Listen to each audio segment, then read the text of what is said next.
And now, from beyond our dimension, this is the JeffMara podcast. Here's Jeff. My guest is Reverend Sue Frederick, author, ordained unity minister, clairaudient soul regression therapist, and master numerologist. She channels messages from guides and departed loved ones to help people heal grief and find purpose. She uses sacred numerology and mystical information in her books and teachings, and today we're going to talk about what's going to happen in 2024. Reverend Sue, welcome back. It's great to have you again. Oh, Jeff, it's such a pleasure to be on your show again. You want to talk about 2024? I do. What's going to happen? And I guess we're going to be taking this from a numerologist's perspective, right? Right. And then we can also talk about what the Angelic Realm is saying about 2024. Oh, cool. They have a lot to say about it too. Great. So, every numerologist will tell you 2024 is an 8 year, a universal year of the number 8. And 8 is the number of power. And so you can think of it this way. If you, for example, if you chose a life path of the number 8, it would mean that everything that comes to you is sort of a lesson or a test about how to use power in the right way. So somebody who's on path on the 8 would be wealthy, successful, but they would also be generous and empower many people. They would be spiritually powerful. And then someone who's off path might abuse their power in a way that hurts and uses others and is greedy. So when you think about those two ends of the number 8, think about this year unfolding with those lessons on display for humanity, right? Is power going to be used correctly to heal and help everyone on earth, or is power going to be abused and we walk away from this year going, oh gosh, things are kind of worse than ever? And so the reason you can't predict is because everything here is this interplay of free will and destiny, right? But what we can feel is that this 2024 year is a year so powerful with so much opportunity for us to make the right choice collectively. And so clients say, well, what's my role in that?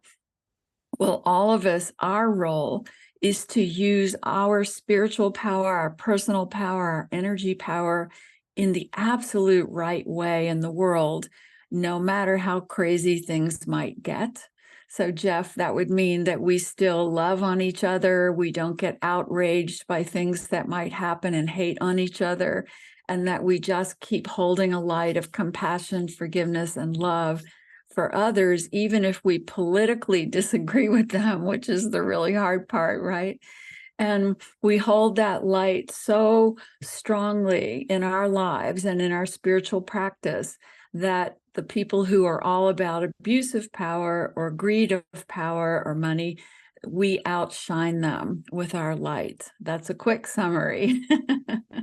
I understand what you're saying, but what is your personal feeling on the direction of where we're going to go with the use of power? Well, the angels have given me a lot of guidance lately, and they are telling me that, it's a year where you have to kind of buckle up with your seatbelt. It's going to be a roller coaster. There are going to be some shocking things that happen. And I can even outline the months. I've outlined how this 8 energy is going to impact every month of 2024, and I can talk about that. But there are certain months coming up in 2024 where we might feel that things are falling apart or that humanity's in trouble. But that's why we have to keep our eye on the long view, as I say in this vision that the angels gave me, that you have to pull back and not get lost in the minutia detail of the day-to-day unfolding, especially in 2024, because things are going to happen. And I would even say that as I look at this list of monthly things, October of 2024 is going to be intense. but September of 2024 might really take the cake. And then we'll begin to recover. And December of 2024 is a healing month. So whatever happens in the fall, which is going to be something we'll always remember. It's not a year that we'll ever think is just an ordinary year. Like we'll always kind of talk about 2024. And there may even be visits from, visual visits from the ETs, because so much is happening in 2024 about the future of humanity and saving collective humanity, that there are many interested parties watching us and available to step in if and when things go awry, because Earth is an important piece of this galaxy and many galaxies. Can you go a little bit deeper about what the angels have shown you for 2024? So, you know how this world reacts when there's something like a mass shooting, where you feel the sadness, you feel the pain, even if you know nobody involved. It's like a collective pain that ripples around the world. There, in my feeling, will be two events similar to that. I'm not saying they're shootings, but there's something that creates a ripple of pain around the world. So in that ripple of pain is our moment of choice of how we'll react. And, there will some people will be violent, and there will be some violence this year. But I have to say, personally, for me, the angels have made it clear that none of that is something I have to focus on or participate in, that my place here, my gift, is bringing healing, help, and compassion in every way that I can. And I ask every listener to decide, what is your stance moving through 2024? And how do you know what it will be ahead of time so that you kind of are prepared? So I'm the minister. I'm going to help no matter what happens. And some people might feel quite differently about that. So everyone has to turn within. Everyone has to do their inner meditation, their spiritual work, their connection to their divine guides, and really discern what is my right action as this powerful year unfolds. If we were to prepare for 2024, how should we do it? I think you're asking a wrong person, a minister, because I'm not going to tell you to stock up on food or anything like that. I'm really going to say, do your prayers, be prayed up, be really connected to your guides, your higher self, and then you will be guided. Then everything that unfolds, you will find your way through it with the light, because we aren't alone, Jeff. I talk about this a lot. We think we're all alone here fighting for our survival, but we have not only the angelic realm beings helping us, but we have interplanetary beings helping us, the good ones, the ones who want to save humanity. And so it's more like, rather than us preparing as if we're all alone, we have to be opening these channels wider than ever so that we can say, oh, this is the way through. This is the way I need to go. And in fact, when I look back at my life, I sort of did my own soul review recently, or I looked back at my life and wondered how I ever survived some of the things I did. It wasn't because I was prepared for them. It was because when the tragedy hit, I heard the voice or saw the light or felt the opening. That was my one way through it. And I was able to take that, and I followed it and survived. And things will be disturbing enough that you're going to have to still your mind and really be able to trust your intuition and your heart. And probably listeners are thinking, what is she talking about? I bet she hasn't ever been in a real survival situation. And it's true. I've never been in a war. I've never been in anything that people around the world have experienced, like a great famine. But I have been assaulted in a canyon all alone when I was a rock climber. and magically and miraculously found my way out of that, which I know wasn't me. It was angelic help. And it was me recognizing it and saying yes to it. And there were many other little things like that, not as important as world hunger, etc. But my husband, Paul, dying of cancer and me having no career and no money to move forward. And some out of the blue, finding this job at a fitness studio, even though I knew nothing about teaching fitness back then, 1980, and making it work and being able to have a house to live in, you know, crazy little openings that made no sense that I just said yes to and was pulled into the light. We all have these. We all have these moments. And if we can trust them and not go into fear, then we're all guided. I mean, I think I might have told you last time that when my husband, Paul, died, you know, I had to move out of the apartment. He died of cancer. I was 29. We'd been mountain climbers in Colorado. We didn't know how to make a living in the world. We taught mountaineering, right?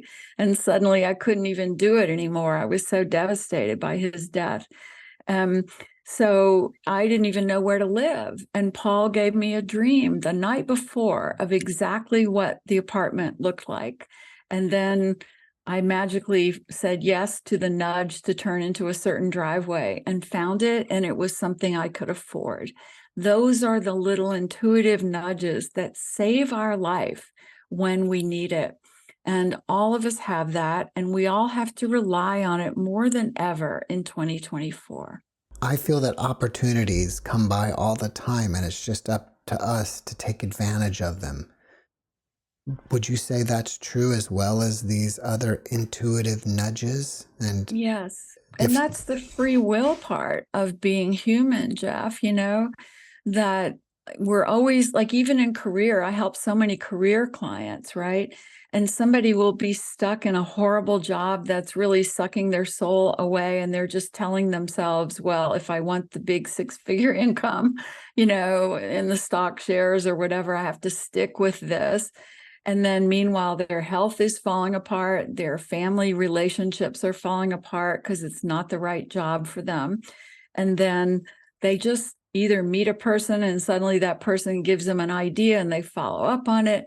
These little serendipities or openings, whatever you want to call them, if they feel right to you, if they make you feel happy, if they even make you smile, that's the universe saying, here's your way through. Or you can call it your intuition saying, here's my way through, because your intuition is your compass that will always help you no matter how dark the night is. Would you say the very first time you had contact with the angelic realm is when you were rock climbing? Well, that was a very significant time. But I think all through my life, as I look back at my childhood and so many other things that happen, I do know that there was just crazy protection happening for me, you know, because I had, and I even asked myself, why was my life saved? And the answer I come up with is that before I came to Earth, I had made a life plan and I had said, I want to be able to move through my painful moments and someday help other people. And if I don't accomplish that, for me, it's going to be a wasted life. And so my guides had said, all right, we will help you with this. This is your commitment. You're going to keep trying and make it happen. So every time I did something stupid, like go climbing with the wrong people, there was an angel there saying, it's not your time yet, Sue, come this way.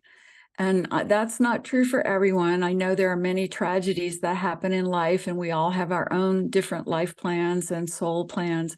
But here I am at 72 years old, Jeff, and I have lived a completely unordinary life of doing rock climbing in my 20s when it was back in the 70s, you know, when you had to do it, you never had a gym to practice. You just went out on a 1,000-foot wall in Colorado and figured it out. So many of those kinds of things where I shouldn't even be here, but I was so guided and so protected because I agreed I was going to do some work to help others eventually. And yes, the angelic realm has been the primary force that has helped me, because now it's turning around and I'm able to hear what they're trying to tell humanity. And I'm able to begin sharing that, in my channeled work and in my books and all of that. And they're like, oh, going, okay, Sue, you're fulfilling your end of the bargain. We kept you alive long enough that you would learn what you needed to learn. And now you have to turn around and share these things with the world. Would you say that the angels' only purpose is to come here and help us, or do they have something else going on? Well, what I have learned, and also I have to give an homage to Dr. Linda Bachman at the Ravenheart Center, because I studied with her a while ago and became a soul regression therapist from her work. And she studied with Michael Newton. And so what I have learned in my work with Linda, and since I learned that, now I work with clients on my own, is that there are some souls who originate in the angelic realms. And there are some who are called earth-based souls, where they stay on earth, they incarnate thousands of lifetimes on earth. And then there are others who are interplanetary souls. They come from other planets, other galaxies, and they intentionally come to earth for certain incarnations. So you have this mixture here on earth of these three different soul types, different soul origins, and different purposes. And the angelic realm has one purpose: to help and heal and save humanity. They are they are team human, right? And they are going to do everything to help humanity shift into a higher state of awareness and consciousness and save humanity at this pivotal time. And the way they do that is they send certain souls to Earth, and these souls don't know how to navigate Earth. I mean, I can tell you right away that anybody who knew me when I was younger would say, oh my God, the fact that Sue has lived and figured out how to make a living is a miracle. And that's because I got here and I was like, what is this game here? I don't understand it. And angelic souls often feel that way, and they're usually very sensitive, very intuitive. They see things differently from the get-go. They don't understand the ordinary rules of society, so to speak. And so they have to really struggle to find their way here. And yet once they do, once they get grounded and they stay, they do come in with a pledge to do some kind of healing work while they're here to help humanity. It's the only reason the angelic realm comes here. It sounds like to me that you are saying that you are one of these angelic realm souls incarnated here. Well, that sounds very unhumble. But, Dr. Linda told me that first, that she saw that in me because she's worked with so many thousands of people and knows kind of how to identify their soul origin, Dr. Linda Bachman. And as she told me that, and she began asking me questions about my childhood and some of my sensitivities and everything, it just became so clear. It was like a light bulb went off. It was like, God, it explains so much about my very weird life here on Earth. And, it just, everybody would think, oh, she acts weird on purpose or something. And it'd be like, no, I thought this is how you're supposed to act. It was that sort of a disconnect growing up.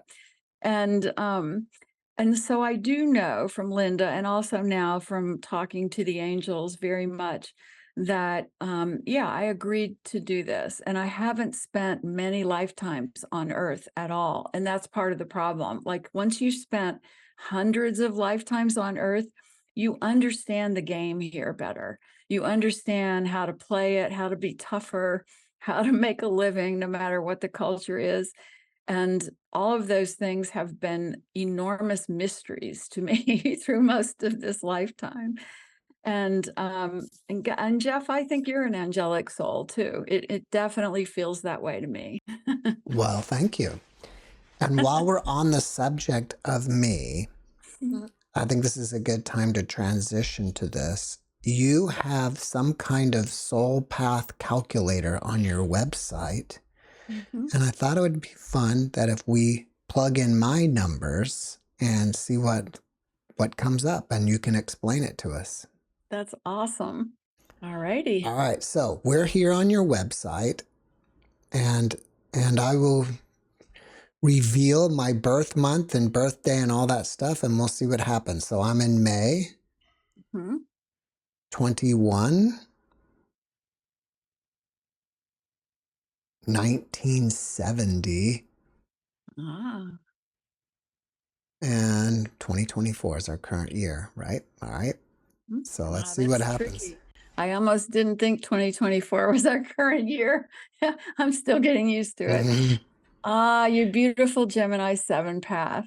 And you are in a 7 personal year this year. I think everybody knows what a Gemini is. What does stacked method 25-7 path mean? So in numerology, since I've studied it since 1980, so I do feel like I should tell everyone that the reason I found it is that it saved my life after Paul died. It really helped me understand things in a whole new way.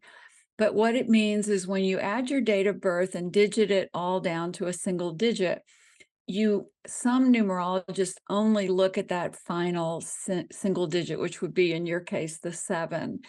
And what I've learned is you have to really look at the double digits that appear before it in all 3 ways of adding. And I have a numerology workbook on Amazon, Sacred Numerology Workbook, that's only $5, and people can get it and they'll see clearly what these 3 different methods look like. But most of the time when you go to a numerologist, they're only using one of the stack method or the single digit or the linear.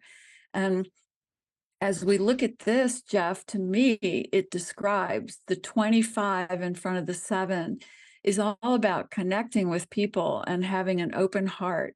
And that's your primary energy that leads you to the 7. And the 7 is the most sacred number. If you come in, and this to me even validates that, yes, you're an angelic realm soul, because if you come in on that 7 birth path like you did, it means you don't want to be down in the mucky muck of everyday life, be a regular old business person. You really want to be perched above life, studying it, observing it, and helping people see it in a different, more enlightened way. One of our favorite spiritual teachers, Deepak Chopra, he's a 7 path, for example. And it also means you have powerful intuition, a lot of sensitivity, very analytical mind, of course, because the combination of the 7 with the Gemini, very analytical and smart.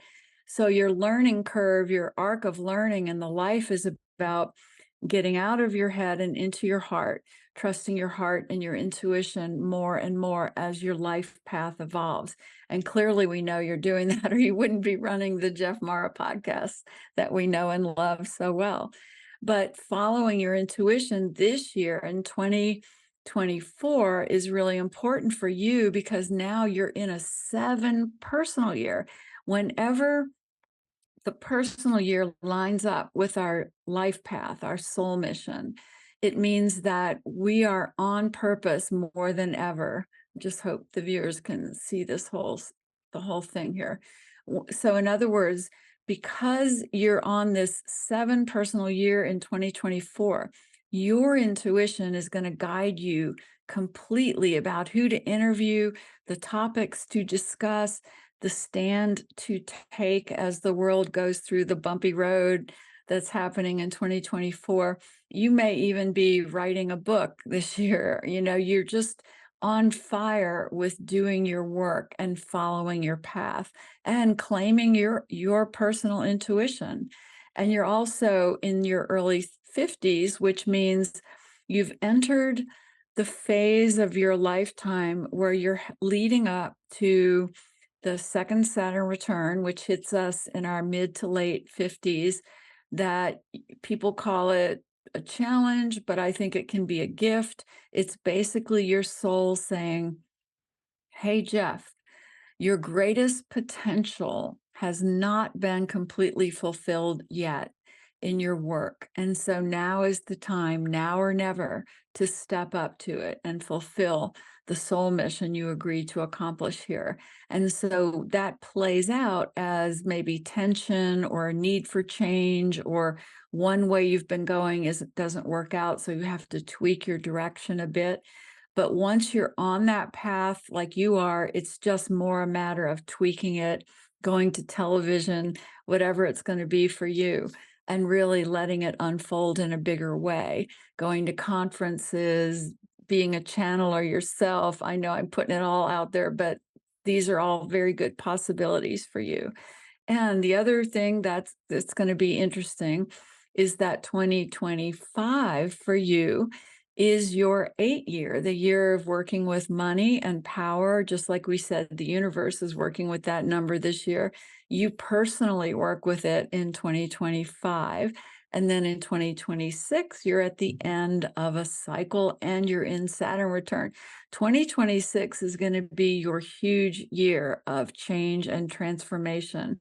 And the secret to know about that time will be letting go of anything that holds you back will be required so that you can step up into the greatest work of your lifetime. And a lot of times, the biggest thing that holds us back is our own limited belief about what we're capable of and what we can do.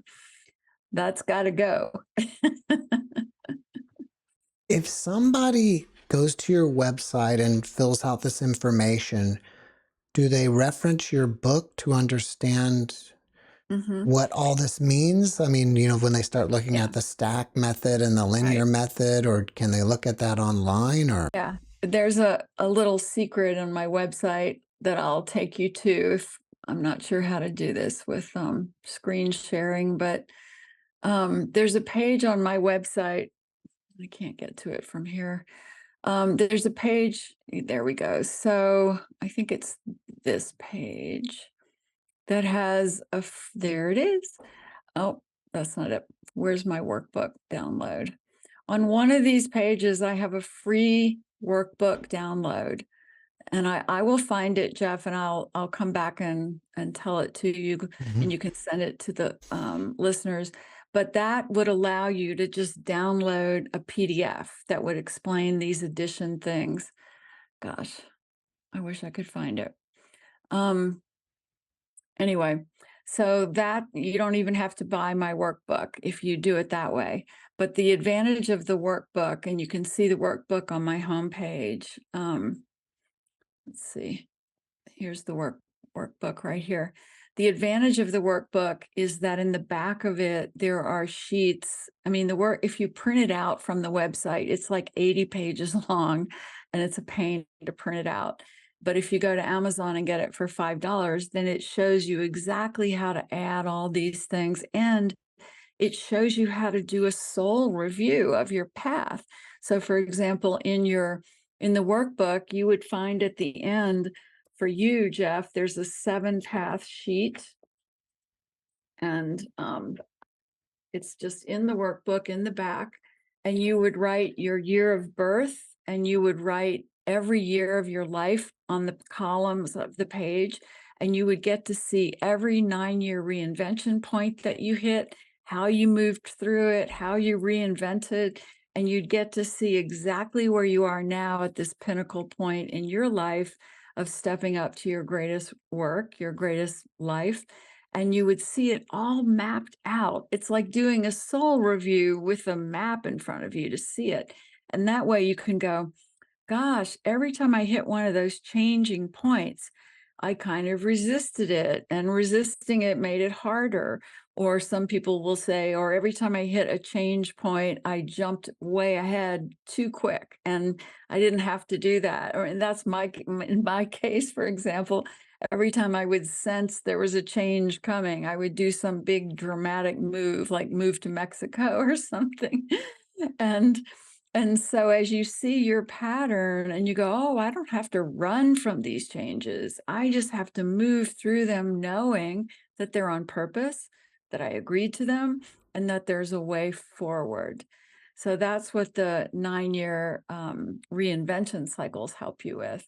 do you think we choose our birth date pre-birth, so that way we're already choosing our numerology and our astrological sign? I have no doubt of that whatsoever.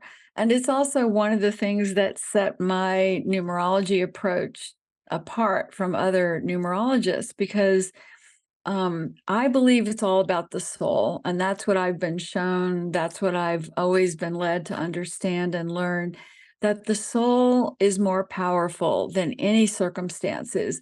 And the soul comes to earth for a reason of not only growing and evolving ourselves, but helping others along the way. And that sounds so, la la hippie, and I'm an old hippie, it's true. But yes, we're all in this together, and we all do agree to come here and not only grow ourselves, but help each other to evolve and grow. So we choose when we're in the divine realms. For example, you and I might have known each other in the divine realms, and we're hanging out there, and the call goes out to come to earth to help humanity. Humanity's at a tipping point. And, we raise our hand and go, we'll go there. And the guides go, you too. I don't know about you two. You're kind of sensitive and different, and we don't know how you'll do down there. And so we each picked our path, and I picked the 22/4 Master Soul Path because it's based in the number 4, which means I would have to be strong physically, emotionally, spiritually, every way in order to achieve the higher vibration of the 22 in this life and get it done. And that 22/4 path of mine is why I ended up teaching mountaineering in my 20s when I knew nothing about mountaineering. I grew up in the South. And why I was always drawn to these intense physical things like teaching fitness, because my soul knew I was here to develop strength so I could get through the lessons I had agreed to experience, much grief and loss, and turn around and help others.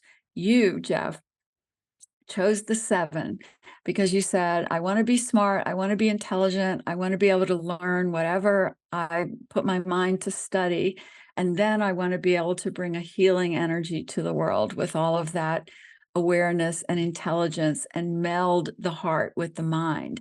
And that's the 7 path. And you agreed to it and you dropped in. And the dark side of our paths are where we go when we're lost in our pain and our negativity. So for you, a 7 can be very cynical and very disappointed in life. And I know 7 paths quite well. I have a lot of them in my life.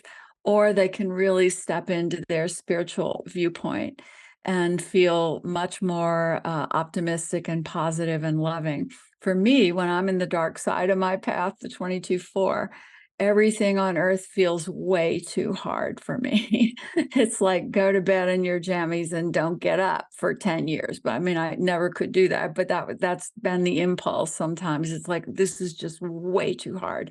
I can't do it. And any 4 path hits those moments because so much strength is required on the 4. When Paul died, Chrissy, my best girlfriend, died the following year. That devastated me so bad. I remember literally going to bed, and she died of leukemia. So she suffered as much as Paul did, dying from colon cancer. And they were 29, 30. And I remember going to bed and saying, I'm never going to get up. I'm never going to get out of bed. I'm going to die. I don't want to live.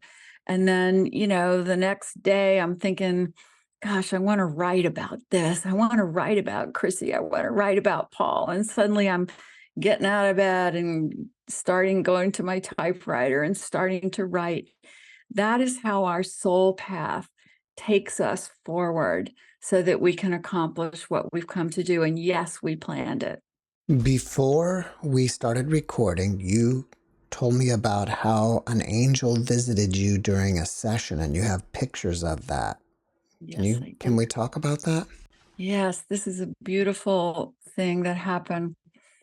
So in the last few years, I've been through 4 years of ministry school, and I sort of say I made peace with God when I went to Unity Ministry School, because I grew up Catholic, and the Catholics teach the punishing God story. And I knew from the time I was a child, God was not punishing, God was love.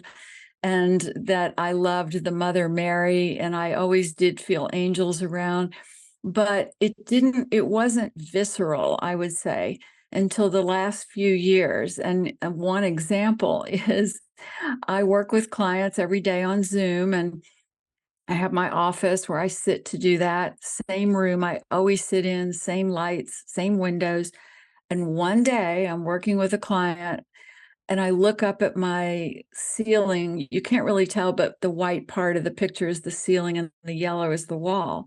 And I look up at the ceiling and Jeff, that is an angel. I mean, I hope there's do it justice, but it was an angel in my ceiling, in my room, with this glowing heart center that you can sort of see. And it just kept staying there and moving a little bit, but staying there. It made me cry. It had some sort of heart love energy to it that just brought me to tears. And I was pulling out my phone, trying to take pictures of it, before it went away. And by the time my session with my client was over, I was just crying and crying, so moved by this presence. And the next day, and I didn't know why it had happened. And the next day, I went to my cardiology appointment because I have a heart genetic defect and it's caused an aneurysm. And so this cardiologist is watching it and saying, oh, you're almost at the point where we have to do open heart surgery.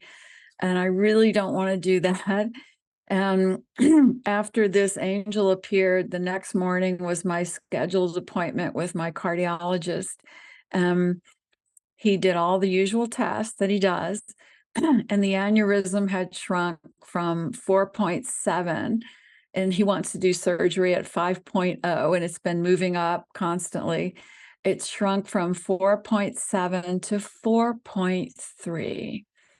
And then I kind of blew my relationship with the doctor because I said, why do you think, what's going on? Aneurysms don't shrink. And he said, oh, I think it's a mistake of the technician or the machine. And I said, but an angel appeared in my room. I think an angel healed me. And he just kept his head down, wouldn't even make eye contact with me. I'm sure he was thinking, oh my God, we got another crazy client, another crazy patient here. But when I go back for my next round of scans, I get to find out if that aneurysm is still shrunk. And I'm then going to tell everybody in the world that the angel healed my aneurysm. Was the angel trying to communicate with you in any way? Yes, I'm so glad you asked that, because I did ask, I said, why are you here and who are you? And Jeff, she said she was my mother from the angelic realm. And I can't tell you what that means to me, because my earth mother could never love me, could never like me. And I had a really difficult time growing up and left home at 17. So I never knew a mother's love in this lifetime. And when that angel communicated that to me, it was telepathically. That was part of the crying, because it felt real. It felt true. It felt like, yes, that's my mother from the angelic realm. And then I even asked, does this mean I'm being called home? And I was kind of happy, like, wait, does this mean I get to go home? And the message that came after that was, no, we want you to stay. You're really needed. And so then I thought the next day when I got the test result, okay, so they're going to come in and fix it so I can stay a little bit more and hopefully do some decent work here. Well, I hope you have a medical miracle that we can all talk about in another podcast. I'll definitely let you know. That would be great. So you're now channeling these angels, right? Yeah, and it started actually long ago, but I never put a name to it, where I'd be working with clients and I would just go into this state where this guidance was coming through for the client, and it didn't come from me, and it came in with so much love and light and kindness. And then I started noticing how I went into that shift and how that played out. So then I would just experiment with writing. It always came through in my writing. Like I would sit down, I've written 11 books, right? And as I finally quit leaning on my left brain logic mind to write these books, and started asking, putting pen to paper or starting on the laptop and saying, please write through me what needs to be said in this book. I would hear a voice dictating the books to me. And this happened with my 3 most recent books. And the voice was so loving and so pure and so good that I would wake up in the morning hearing that voice, pull out my pen and paper and write. And I wrote 3 books in 3 years from this beautiful angelic voice. So then I started not writing because I don't know, I'm having trouble with a lot of writing. I just published a book last year and my eyes get so tired. And I just was like, I think I need a different way to get your message in. And I would sit in front of the computer and do my meditation, take a breath, and then they would just start speaking through me. And so now I've been making videos that way. When you are channeling, are you conscious of what's going on? Yes, I'm not, what do they call it? Trance channeling. I am aware. But I know it's them because, and this is so strange, and I haven't really shared this with people, but I start by taking a breath and I say it quietly, are you there, my beloved angels? And they answer me, Jeff, and they say, yes, we are here. And I can hear them. And so then I say, what do you want to say? And then they just start speaking.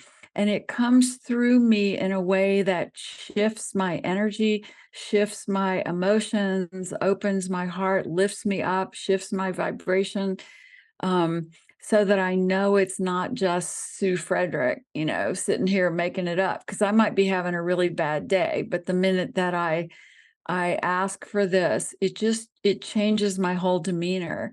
And I even have a very close girlfriend who she was asking me to channel. I was having problems with something and she asked me to channel for a minute, and I did it with her right in front of her. And she said, Sue, when you do that, you are a different person. And afterwards you look different. And I was like, okay, I'll take that, because all of us need some way to lift above our problems and see things differently. So I'm very grateful that the angels are using me to bring a loving message to humanity. Would you be up for channeling a little bit for us now? Yes. Okay, so let me take a breath.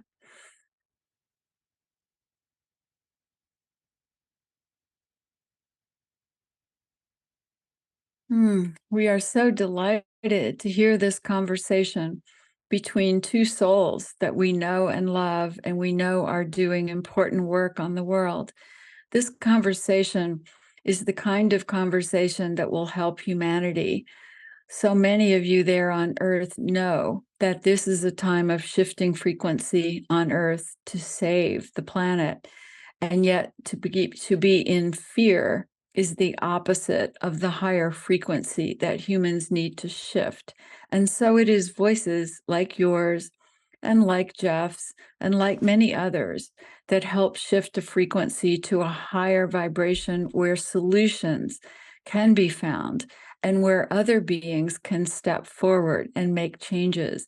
It is as if you are all holding a net, a web, and in this higher web, as you raise it higher and higher, you allow the higher divine ideas to be caught, to be roped into this net so that you can bring them down to the human problems on Earth and create solutions never thought of before. As angels, we know that all problems are solved by love, by a higher frequency than humans are comfortable with in their daily lives. And so our message to all humans is simply to ask for our help. When you are shifting into your negativity, your fear, your anger, don't be lost in those thoughts. Take a breath and ask for us. Say, please, divine angel beings, come and lift me up. Show me a different way. And we are there. This is our job. We are the ones who are here to help humanity in your darkest hours to shift into light, love, consciousness, kindness, gratitude, everything that will help bring new ideas to save the earth. And so it is. Can you tell us about where you as an angel originate from? Mm. It is beyond galaxies. It is beyond the awareness. It encapsulates all forms of life. We are the fabric that connects and holds all forms of life together. And yet we are not as visible as other beings from other planets, from Earth. We are the invisible beings who connect and hold all life in the force of the continuum of life force through the galaxies and through the Earth. Why is there so much suffering on the earth? Well, this is definitely part of what is happening and changing now. We agree that humans come to Earth to do good work, and they get lost in so much pain and suffering. And we have wanted to help, and we have tried to help. But now we also have the assistance of interplanetary beings helping out as well. Together, we are lifting the burden of the dense energy of Earth. This dense energy is like a mud. It is fear, it is grief, it is pain, it is darkness, it is the inability to see the solution, the light, the intuitive way through.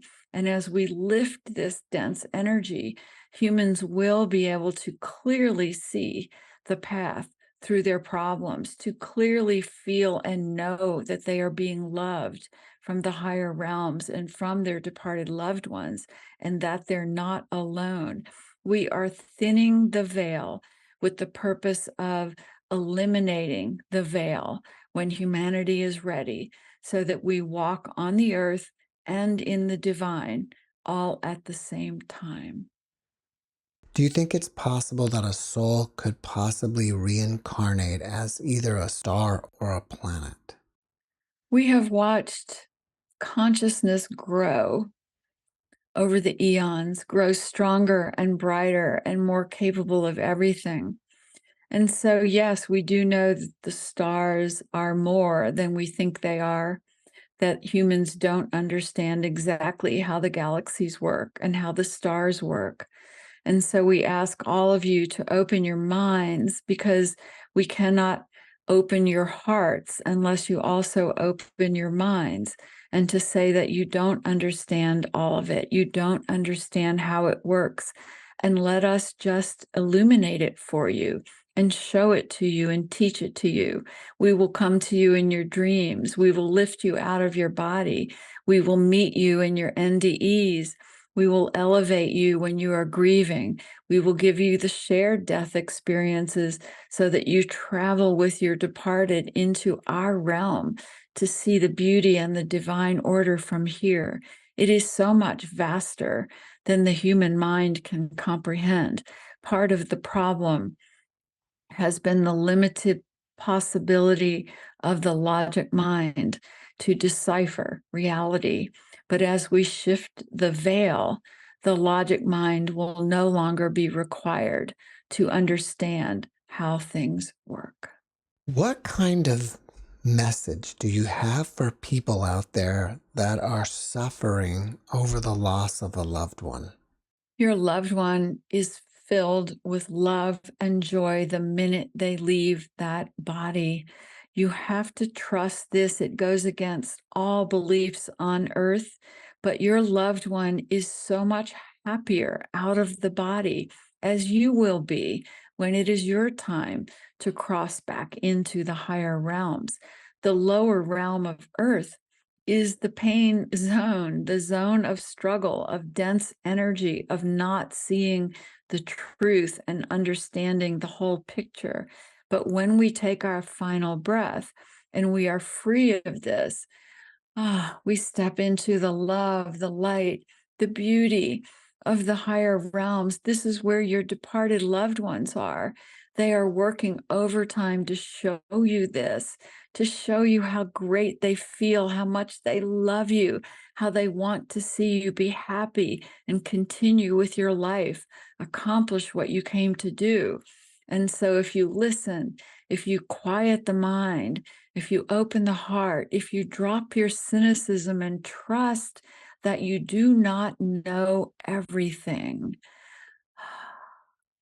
then you're departed. They can break through the veil of ignorance and take your hand and show you that they are filled with love and light, and that you are the one in pain, and they don't want you to suffer from their loss. Thank you for coming and sharing with us today. Thank you so much. Thank you so much, Jeff. Reverend Sue, after watching this podcast, people may want to reach out to you and ask you questions. Are you up for that?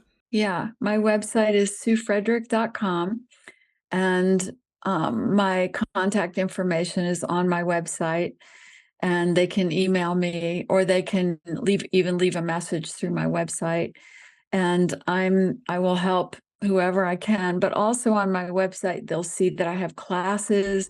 I have a whole range of prices so that people who can afford $49 versus $500 can get different kinds of help and guidance and classes and workshops from me. And even the books on Amazon are very cheap as well. So there's many different ways for people to get help and guidance and to connect to their own amazing guides and angels. Well, 11 books is a lot of books. Are you working on another one? Of course, and it is guidance from the angels, and they are pouring it through me, and it'll be a book for anyone to pick up and read and feel that love of the angelic realm speaking to them and helping them and guiding them. You know, we talk about archangels a lot and guardian angels. Do you have some sort of classification of the different types of angels? I've been shown that these are words and titles that humans make up, that religion makes up, that dogma makes up, that simply in the angelic realm, like on the earth realm, there are powerful protectors, whereas here it would be called a warrior. But in the divine realm, it's called perhaps an archangel by the humans as they try to identify the strong and powerful protective angels.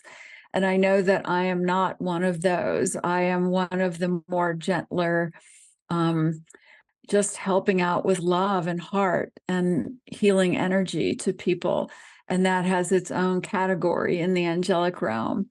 And it's so funny because when I talk to the angelic realm about these things, they go, "Oh, you humans, you always try to create categories and different levels and layers, just please accept that it's beyond your comprehension and be happy." Do you have anything else that you're working on that you would like us to know about?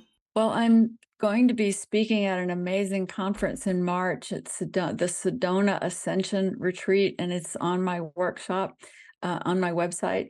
And I think anybody who would like a retreat in March could come to Sedona, this beautiful place on earth, and attend the Sedona Ascension Retreat. And there's all kinds of channelers, and Susan Giesman, the amazing medium, will be there, and lots of channelers, and me and people like me. And it'll be a huge gathering with the intention of really shifting the frequency of the planet. It's a 3 to 4 day conference, and it's going to be life-changing. And then after that, I'm going to be speaking at the Helping Parents Heal conference in August, and that's here in Arizona as well. And for anyone who's grieving a child needs to come to the Helping Parents Heal conference in August, and you can go to their website, helpingparentsheal.org. All right, well, before we wrap it up, can you give us one last positive message? Oh, there is always more light than darkness. There is always more love than hatred.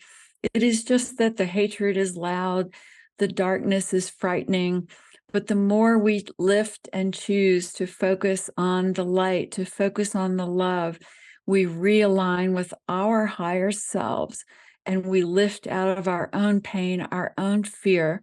And now we've become a healer and a helper, helping others. And so it is. Reverend Sue, thank you for your message, and thank you for being my guest. Thank you so much. Thanks for watching the JeffMara podcast. I really appreciate you. Another way to show support is through YouTube memberships. And if you do, there are loyalty badges and other perks depending on your level of membership. All you need to do is click the join button underneath the video to find out more. Thank you for your support.